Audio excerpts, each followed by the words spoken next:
திருப்பாச்சூர் அருகே ஜெய்மாருதி பள்ளியில் நடைபெற்ற கணினி திருவிழாவில் மாணவர்கள், பெற்றோர் மற்றும் பொதுமக்கள் என திரளானோர் கலந்து கொண்டனர். திருவள்ளூர் மாவட்டம் திருப்பாச்சூர் பகுதியில் அமைந்துள்ள ஜெய்மாருதி வித்யாலயா மெட்ரிகுலேஷன் தனியார் பள்ளியில் கணினி திருவிழா வெகு சிறப்பாக நடைபெற்றது.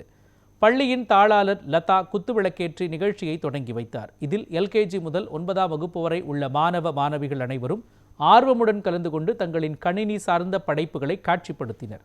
எதிர்காலத்தில் கணினி அனைத்து துறைகளிலும் முக்கிய பங்கு வகிக்கும் என்பதனை கருத்தில் கொண்டு மாணவர்களின் படைப்பாற்றல் மற்றும் தொழில்நுட்ப திறன்களை மேம்படுத்தும் வகையில் படைப்புகள் அமைந்திருந்தன. வகுப்பு வாரியாக சிறந்த 2 ப்ராஜெக்டுகள் தேர்வு செய்யப்பட்டு மாணவர்களுக்கு பரிசுகள் வழங்கப்பட்டன. இந்த நிகழ்ச்சி மாணவர்களிடையே கணினி அறிவை ஊக்குவிக்கும் வகையில் அமைந்ததாக பெற்றோர் மற்றும் ஆசிரியர்கள் பாராட்டு தெரிவித்தனர்.